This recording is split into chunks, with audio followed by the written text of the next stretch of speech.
C'était un lundi matin. Le ciel était gris et une légère pluie tombait sur la ville. Les rues étaient déjà pleines de voitures et de personnes pressées d'aller au travail. Lucas, un jeune homme de 28 ans, marchait rapidement.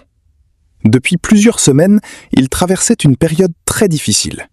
Il avait perdu son emploi 2 mois plus tôt et vivait grâce à ses petites économies. Chaque matin, il sortait de chez lui avec un seul objectif: trouver un nouveau travail. Ce jour-là, il avait un entretien d'embauche très important. Il espérait que cette fois, sa chance allait enfin tourner. En traversant une petite rue calme, quelque chose attira son attention. Un portefeuille noir était posé près du trottoir. Lucas s'arrêta. Il regarda autour de lui. Personne ne semblait le chercher. Il attendit quelques minutes, pensant que son propriétaire allait peut-être revenir. Mais personne n'arriva. Il ramassa alors le portefeuille. En l'ouvrant, il fut surpris. À l'intérieur, il y avait plusieurs billets soigneusement rangés. Il les compta rapidement. 2000 €. Il y avait aussi des cartes bancaires, un permis de conduire, une carte d'identité et quelques photos de famille. Lucas resta immobile. 2000 € représentaient plusieurs mois de loyer. Avec cet argent, il pouvait payer ses factures, acheter de la nourriture et vivre tranquillement pendant quelque temps. Une petite voix dans sa tête lui disait « Personne ne saura jamais si tu gardes cet argent. Tu en as tellement besoin. » Mais une autre voix lui répondit immédiatement « Cet argent ne t'appartient pas. Quelqu'un souffre sûrement en ce moment parce qu'il l'a perdu. » Lucas repensa aux valeurs que ses parents lui avaient apprises lorsqu'il était enfant. Son père répétait souvent « On peut perdre beaucoup de choses dans la vie, mais il ne faut jamais perdre son honnêteté. » Ces mots résonnaient encore dans son esprit. Il décida de retrouver le propriétaire. Grâce à la carte d'identité, il trouva une adresse, située à une trentaine de minutes à pied. Sans hésiter, il changea complètement son itinéraire. Il savait qu'il risquait d'arriver en retard à son entretien, mais il pensait que rendre ce portefeuille était plus important. Après une longue marche, il arriva devant une petite maison entourée de fleurs. Il sonna. Quelques secondes plus tard, une femme âgée ouvrit la porte. Son visage semblait fatigué. Elle demanda doucement « Bonjour, que puis-je faire pour vous ?» Lucas répondit « Bonjour madame, est-ce que monsieur Martin habite ici ?» La femme sembla soudain inquiète. « Oui, pourquoi ?» Lucas montra le portefeuille. Les yeux de la vieille dame s'agrandirent. Elle posa une main sur sa bouche. « Oh mon Dieu, vous l'avez retrouvé !» Des larmes commencèrent à couler sur son visage. Elle invita immédiatement Lucas à entrer. Le salon était simple, mais chaleureux. Quelques instants plus tard, monsieur Martin arriva.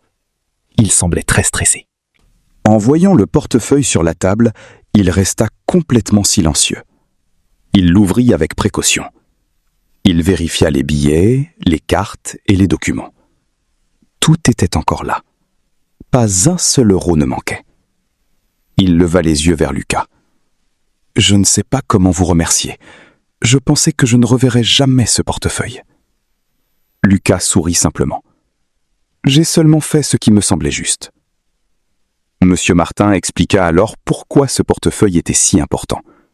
L'argent devait servir à payer une opération médicale de son épouse. S'il avait perdu cette somme, ils auraient dû attendre plusieurs mois avant de pouvoir financer les soins. En entendant cette histoire, Lucas comprit que sa décision avait peut-être changé bien plus qu'une simple journée. Le vieil homme sortit une enveloppe. « Je voudrais vous offrir une récompense. Vous la méritez. » Lucas secoua la tête. « Merci, mais je ne peux pas accepter. Si je rends un portefeuille pour recevoir de l'argent, ce n'est plus vraiment un acte de générosité. » Monsieur Martin insista plusieurs fois, mais Lucas resta fidèle à sa décision. Avant qu'il parte, monsieur Martin lui demanda « Que faites-vous dans la vie ?»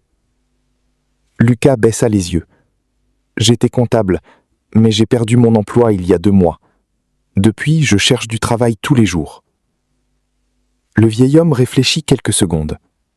Puis il sourit. « Je dirige une petite entreprise familiale.